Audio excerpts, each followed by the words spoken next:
주 안에서 뭐 하라고요? 네, 항상 기뻐하라. 주 안에서 우리가 항상 기뻐해야 됩니다. 우리 그리스도인의 삶은 우리의 하나님 안에서, 예수님 안에서 그 기쁨을 잃어버리지 않는 삶이 되어야 됩니다. 마귀는 우리에게 찾아와서 그 기쁨을 빼앗아 가려고 해요. 세상의 근심과 염려, 걱정거리들이, 육신의 생각들이 우리에게 찾아와서 기쁨을 빼앗아 가려고 해요. 우리 지난주에 말씀 나눌 때 영의 생각, 그죠? 육신의 생각. 육신의 생각은 걱정, 근심, 두려움, 또 사망에 속한 생각이에요. 근데 하나님의 영의 생각은 생명과 평안이라 그랬죠? 네, 생명과 평안. 생명과 평안에서 기쁨이 나오는 거예요. 하나님이 내 삶의 생명이 되시고 하나님이 내 삶에 참된 평안이 되신다고 하는 그 믿음의 확신으로부터 기쁨이 우리 가운데 솟아나오는 것입니다. 2000년도에 출간된 박완서라고 하는 작가 있잖아요. 그분이 치는 아주 오래된 농담이라는 책이 있는데 그 내용 중에 그런 말이 있어요. 우리 사이에 쾌락은 있었지만 기쁨은 없었다. 피고 지는 꽃처럼 퍼내고 나면 다시 솟는 샘물처럼 새로 태어나는 기쁨이 우리 사이엔 없었다. 쾌락은 있었지만 기쁨은 없었다. 우리는 인생에 저마다 즐거움을 추구하고 저마다 인생의 만족을 추구하고 거기서 뭔가 내가 그 쾌락을 얻으려고 하면서 살아가고 있잖아요. 근데 세상에서의 쾌락은 그것은 그냥 잠깐 있다가 지나가는 것이지 진정한 기쁨은 낼 수 없다라고 하는 거예요. 우리가 하나님 안에서 없는 기쁨은 돈으로 얻을 수 없는 기쁨이죠. 하나님 안에서 없는 기쁨은 그냥 오감만을 만족시켜주는 그러한 세상의 만족과는 비교할 수 없는 그 기쁨이 바로, 그런 감정이 바로 하나님께서 주시는 기쁨이다라고 하는 거예요. 예배할 때, 우리 하나님 앞에 기도하며 나아갈 때, 하나님의 말씀이 우리 가운데 성령으로 깨달아질 때, 하나님께서 나에게 성령으로 임재하셔서 오늘 내 영혼을 만져주실 때, 오늘 하나님께서 우리에게 세상의 조건과 상황과 환경을 초월하여서 내가 누릴 수 있는 기쁨으로 하나님 우리 안에 채워주신다라고 하는 거예요. 옛날에 그 코미디 영화에 많이 나왔던 찰리 채플린이라고, 우리 나이가 좀 있으신 분들은 다 알죠? 찰리 채플린. 근데 이 찰리 채플린이 그랬다고 그래요. 이분이 코미디 영화에 주로 나와 남을 웃기는 일을 많이 했는데, 이분이 하는 말이 뭐냐면, 나는 숱한 사람을 웃겼지만 실상 나 자신은 정말 기뻐서 마음속으로부터 웃어본 적이 단 한 번도 없다. 그런 얘기를 했다 그래요. 정말 마음속으로부터 기뻐서 기쁨이 솟아나와서 그런 기쁨으로 웃어본 적이 없다. 이렇게 고백했다 그래요. 참된 기쁨은 하나님이 주시는 하늘의 기쁨이고, 하나님이 주셔야 되는, 하나님이 부어주셔야 되는 기쁨이 참된 기쁨인 줄로 믿습니다. 하나님이 공급하시는 하늘의 기쁨. 오늘 저와 성도님들의 삶에 이러한 기쁨이 임할 수 있기를 주님의 이름으로 간절히 축원을 드립니다. 우리 김주한 형제님이 이제 4월 달에 아기를 낳았잖아요. 저분이 낳는 건 아니고 그 와이프가 낳으시잖아요. 근데 아까 산부인과에 가서 그 아기의 얼굴을 찍어왔대요. 뱃속에 있는 아기 얼굴을 찍어왔는데 누굴 닮았냐 했더니 자기를 닮았대요. 자기를 닮았대요. 너무 좋대요. 아주 그냥 너무 좋아해요. 본인을 닮았대요. 그래서 즐겁냐 그랬더니 너무 좋대요. 너무 즐겁대요. 근데 보니까 애들 키우다 보니까 그 즐거움이 얼마 안 가더라고요. 이놈의 자식 말도 안 듣고 지 맘대로 하고, 부모가 그렇게 잠 못 자고 키워준 생각은 못 하고 자기 고집대로 하려고 그러고. 제가 며칠 전에도 그 딸들하고 얘기하다 보면 제가 좀 약간 그 안 좋은 습관이 하나가 제대로 듣지 않았다가 계속 물어봐요. 몇 번을 물어봐요, 계속. 그래서 제가, 야, 옛날에 엄마 아빠는 어려서 너희가 100번을 물어봐도 다 대답해 줬는데 그 3번 물어봤다고 그러냐, 내가 그랬어요. 우리가 아이를 낳은 기쁨이 얼마나 큽니까? 자녀를 보면서 행복하잖아요. 근데 나이가 들어가다 보면 이제 자녀들도 자기의 길을 찾아가고 또 그런 기쁨도 이제는 점점 이제는 다른 것들로 채워져야 되는 것 같아요. 사도 바울이 빌립보서를 기록할 당시에 로마의 감옥, 가택연금 상태로 그렇게 이제 수감 생활을 하고 있을 때예요. 로마에서. 그래서 이제 수감되어 있는 상태이긴 한데 사도 바울이 내가 무죄로 석방될 수도 있고 또 추방될 수도 있고 또 심할 경우에는 사형될 수도 있어요. 나중에 이제 사실 그 2차 투옥됐을 때는 순교하게 되잖아요. 근데 그 미래는 모르는 것이고 우리는 결과를 아니까 그렇지만 미래는 모르는 것이기 때문에 감옥에 갇혀 있을 때는 야, 내가 추방될 수도 있고 내가 죽을 수도 있고 내 인생이 여기서 끝날 수도 있겠다. 그런 생각할 수도 있잖아요. 그러니까 복음을 전하다가 감옥에 갇혀서 사도 바울이 이제 그렇게 구금되어 있는데 행복하겠어요? 안 행복했어요? 감옥에 갇혔으니까. 감옥 생활. 감옥 생활이 행복하겠어요? 안 행복하겠어요? 안 행복하겠죠.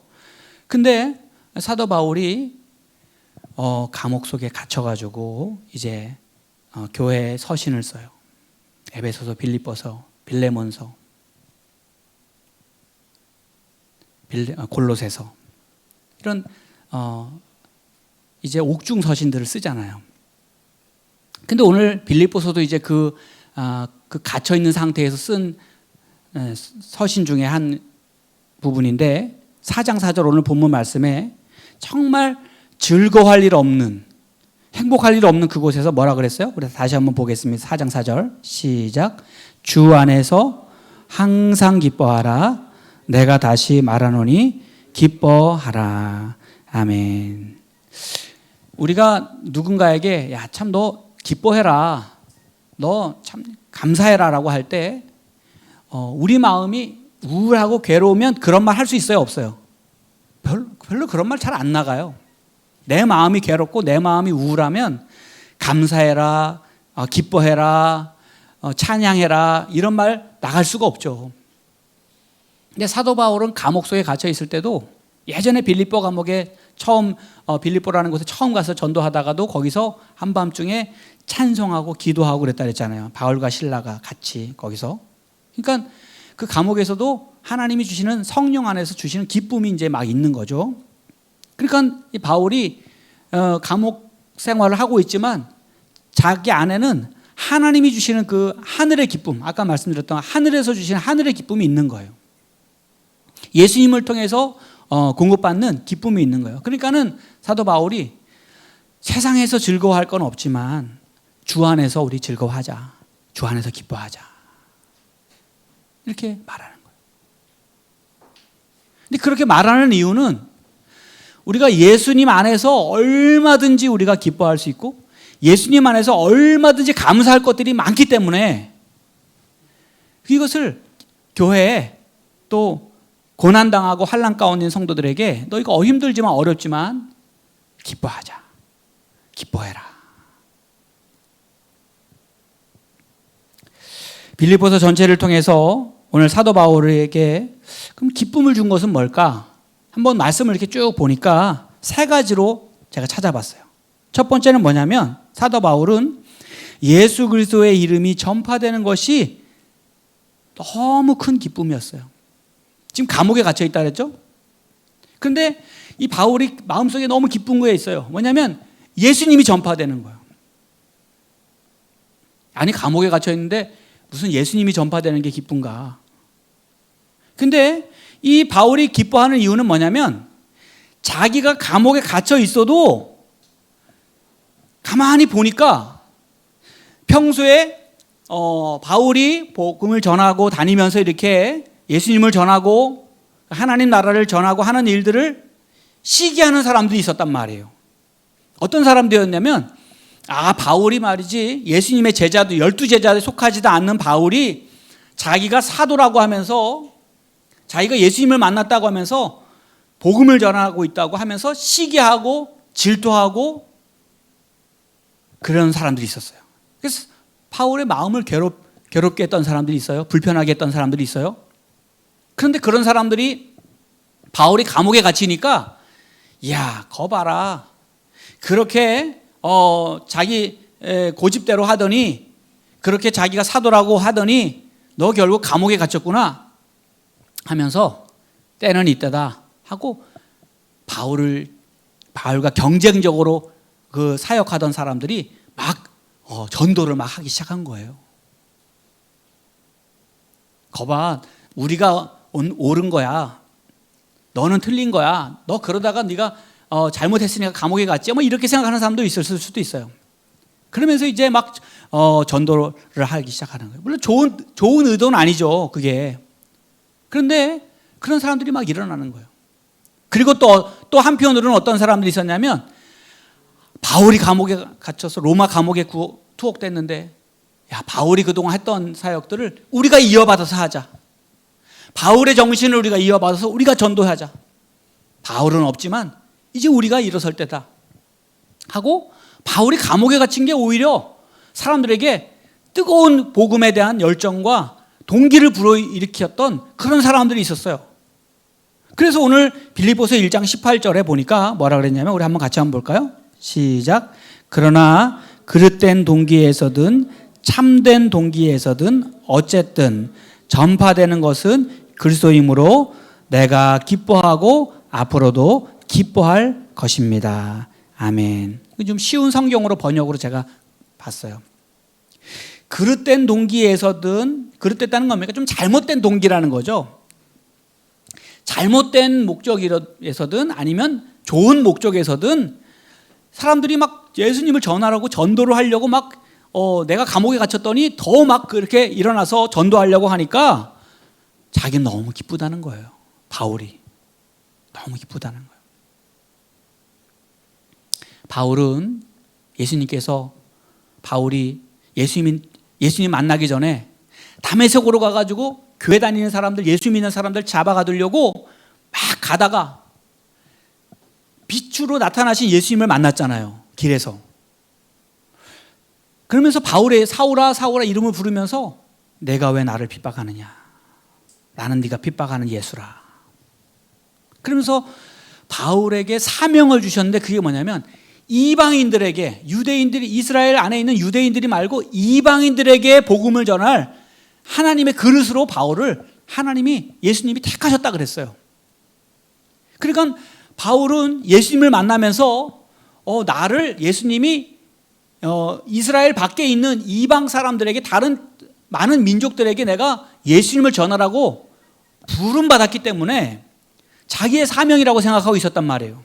근데 감옥에 내가 갇혀 있는데 나는 감옥에서 이제는 더 이상 나아갈 수 없고 전할 수 없고 그렇게 하나님의 사역을 할 수 없는 상황에서 듣다 보니까 사람들이 시기하는 마음에 일어나가 전도하고, 또 내가 감옥에 갇혔다고 그래서 또 막 바울이 갇혔으니까 우리가 일어나자. 그래서 선한 뜻으로 일어나서 복음을 전하니까 바울은 너무너무 기쁘다, 너무너무 감사하다.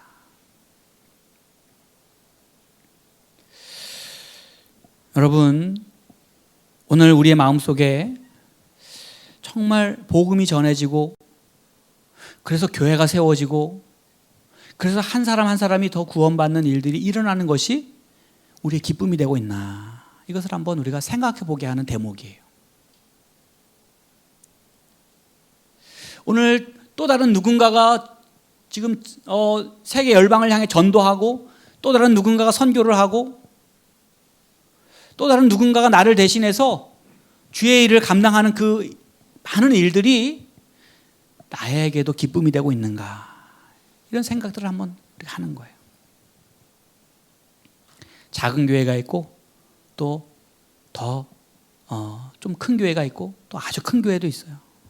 그러면 그 교회들이 각자의 자리에서 복음을 전하고 사역을 하고, 또 해외에서 선교사님들이 다양한 방법으로 사역을 하면 거기에서 열매가 맺히고, 그랬을 때 그 모든 것들이 우리에게 기쁨이 되고 또 우리의 감사의 조건이 될 수 있어야 된다라고 하는 거예요. 오늘 저와 우리 성도님들의 마음속에 예수님을 만나고 구원받는 일들이 많아지는 것이 기쁨이 될 수 있기를 주님의 이름으로 간절히 축원드립니다.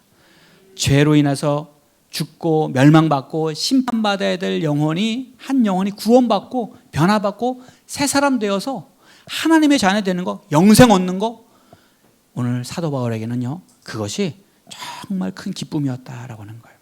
자, 또 하나, 두 번째, 사도 바울은 하나님 앞에 설 때 자랑할 것이 있다는 것이 너무 기뻤어요.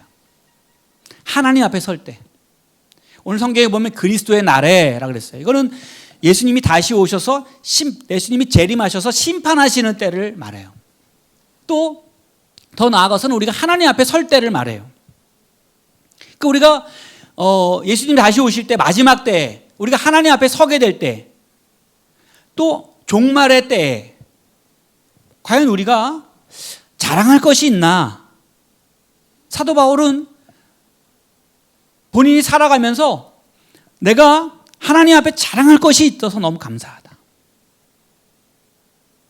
사도 바울은요, 내가 돈을 얼마나 많이 벌었고, 내가 얼마나 좋은 큰 집을 내가 몇 채를 가졌고, 또 내 자녀들이 얼마나 잘 성공을 했고, 내가 사회적으로 얼마나 존경받는 위치에 서 있고 라고 하는 것이 기쁨이 아니라, 내가 하나님 앞에 섰을 때 자랑할 것이 있는 그것이 기쁨이었다는 거예요. 예수님께서 제자들에게 말씀하셨죠. 너희의 이름이 하늘에 기록된 것으로 기뻐해라. 너희의 이름이 하늘에 기록된 것으로 기뻐해라. 그래서 사도 바울이 빌립보 교회 성도들에게 뭐라 그랬냐면, 하나님이 마음에 부어주신 소원이 있다는 거예요. 하나님이 기뻐하시는 뜻을 따라서 마음에 부어주신 소원이 있다는 말이에요.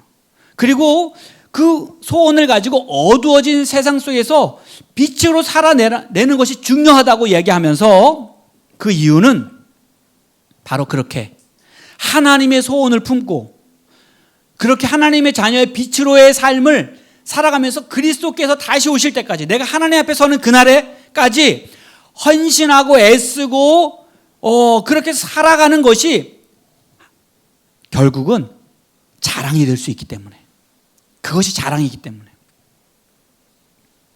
여러분, 그렇습니다. 그리스도인은 오늘 이 땅에서 내가 축복되고 보상받고, 그리고 내가 이 땅에서 모든 것을 누리고 살아가는, 거기에 우리의 삶의 모든 목적이 있는 것이 아니죠. 우리의 인생의 진정한 목적은 하나님 앞에서, 하나님 앞에 서게 될 때. 그렇잖아요. 우리의 삶은 정말 짧은 삶이잖아요. 정말 짧은 인생이잖아요. 우리의 인생은. 우리는 흙으로 태어났으니까 이제 흙으로 돌아가야 돼요. 하나님이 돌아오라고 하면 우리는 돌아가야 돼요. 그러니까 우리 참 유한한 인생을 살아요.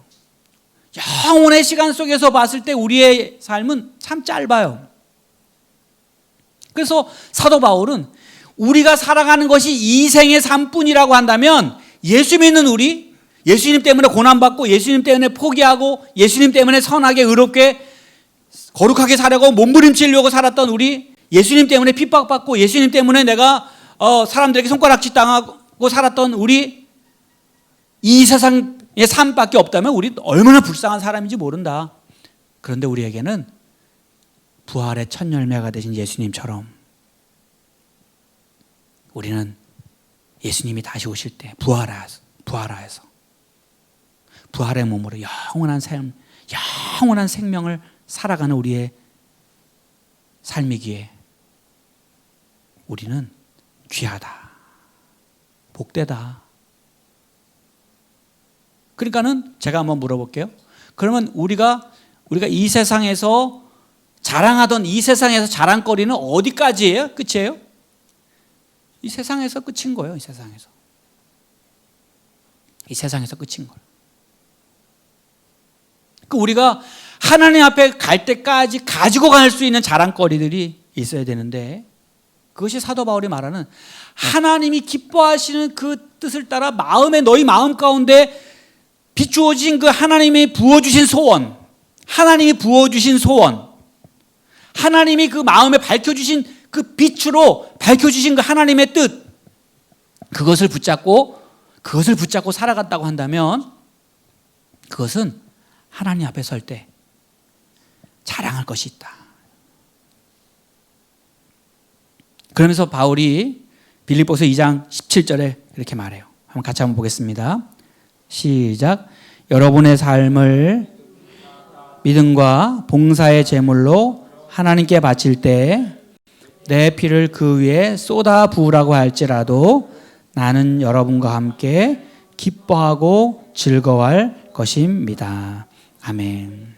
빌립보서 교회 성도들 향해서 여러분의 믿음으로, 여러분이 봉사하면서 여러분 스스로가 제물이 되어서 하나님 앞에 쓰임 받을 때, 그렇게 헌신할 때 나는 내 피를 그 위에다가 쏟아 부어서 구약시대 번제나 화목제 드릴 때 포도주나 이런 걸 부어드려서, 독주 이런 걸 부어드려서 전제로 다 태워드렸던 것처럼 내가 그렇게 태워도 내가 내 몸이 그렇게 생명이 드려진다고 할지라도 나는 기뻐하고 즐거워할 것이다.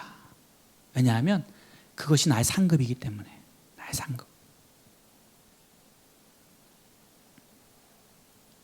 오늘 저와 우리 성도님들의 삶에 하나님 앞에 섰을 때 자랑할 수 있는 상급이 많아질 수 있기를 축복합니다. 그것이 우리의 후대에 기록할, 우리 다음 세대에 기록할 하나님의 말씀인 거예요. 그것이 아브라함과 같은 이야기고, 그것이 이삭과 같은, 요셉과 같은 이야기고, 그것이 구약의 수많은 믿음의 선조들의 이야기, 오늘 우리의 삶도 그와 같이 믿음의 많은 유산으로 담겨지고 하나님 앞에 기록되고 인정될 만한 그런 이야기들이 오늘 우리가 써내려가야 될 이야기다라고 하는 거예요. 또 한 가지, 우리가 하나님 앞에 설 때 자랑해야 된다 그랬죠? 자랑할 것이 있어야 된다 그랬죠? 세 번째는 뭐냐면 하나님의 일에 동력자가 된 성도들로 인해서 바울이 기뻤다 그랬어요. 바울이 성령의 인도하심을 따라 이제 소아시아에서 이제 하나님의 막으시니까 유럽으로 이제 바다를 건너서 마케도니아 지역으로 가서 이제 전도를 하게 되는데, 거기서 첫 번째로 만난 지역이 빌립보라고 하는 지역이었어요. 근데 바울이 그때까지만 해도 이제 바울이 그 다음에 고린도까지 이제 가게 되는데, 고린도에서 이제 브리스길라 아골라를 만나요. 그 사람들이 천막 치는 일을 하는 사람들이에요. 그래서 업이 같으니까 같이 이제 천막 치는 일을 하면서 복음을 전해요. 어떻게 보면 자비랑 사역을 하면서 또 선교도 이제 후원도 받았지만 자비랑으로 그런 것들 충당하고 하는 사역들을 하게 돼요. 자, 근데 빌립보에서 복음을 전하고 거기서 감옥에 갇히고 거기서 이제 많은 어려움들을 겪었는데, 그때까지만 해도 바울이 그런 지원이 필요한 상황이었단 말이에요. 재정적인 도움이 필요했던 상황이었단 말이에요. 그런데 그때 당시에 바울에게 도움을 주고 협력했던 사람들이 누구였냐면 빌립보 교인들이었다는 거. 그래서 빌립보서 4장 15절 보니까 이렇게 말씀합니다. 우리 한번 같이 한번 볼게요. 시작. 마게도니아를 떠날 때 내게 도움을 준 교인은 여러분 빌립보 사람들 뿐이었습니다. 아멘. 그래서 데살로니가, 고린도 이런 데로 가서 이제 그 마게도니아 지역을 전도를 하게 되는데, 거기에 필요한 모든 필요를 경비를 도와주고 섬겨줬던 교우들이 바로 빌립보 교회 성도들이었다라고 하는 거예요. 그러면서 바울이 너무너무 기쁘다. 그래서 지금 로마 감옥에 갇혀 있는데 빌립보 교회 교인들이 또 로마 그 감옥에 있는 바울을 또 도와준 거예요. 그래서 빌립보서 4장 10절에 보니까 이렇게 말해요. 한번 같이 한번 볼게요. 시작. 여러분이 다시 나를 기억하고 도와주니 내 마음은 기쁨으로 가득합니다. 아멘. 하나님의 일에 동력해주는 사람들이 내 주변에 있다라고 하는 것에 대해서 나는 너무너무 기쁘다라고 하는 거예요. 함께 손잡고 하나님의 일에 그 발걸음을 함께 할 수 있는, 그 동고동락을 함께 할 수 있는 사람이 있다는 것이 너무너무 감사하다는 거예요. 생명 살리는 일에, 그리스도의 복음을 전하는 일에, 하나님의 나라를 세우는 일에 함께, 그 일에 함께 할 수 있는 동력자가 있다는 거 너무 감사하다. 그 중에서 빌립보 교회 교인들 너무 감사하다. 기쁨으로 가득 찼다고 고백하고 있어요. 이거는 예수님 때문에 가능한 거잖아요. 그죠? 예수님 때문에. 예수님이 그들 가운데 역사하시니까 그런 일들이 일어나는 거잖아요.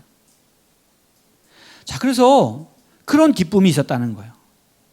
제가 시골교회 첫 목회지에 갔을 때 첫 해 갔더니 교인이 이제 두 명밖에 없어요. 거기 마을에서 이제 교회 나오시는 분이. 근데 그 2월 달에 이제 그 이사를 갔는데 첫 2월이니까 거의 연초잖아요. 거기 구정 그때잖아요. 근데 갔더니 아무런 그 교회가 재정도 어렵죠. 또 연초니까 이제 어디 도움 받을 데도 없고. 그래서 정말 어려웠던 그런 기억이 나요. 이제 그렇게 해서 1년을 지나고 그 다음 해에 제가 사역했던 교회들 중에서 몇몇 교회들이 조금씩 이렇게 선교를 하고 후원을 해주고 그러면서 살아가게 됐어요.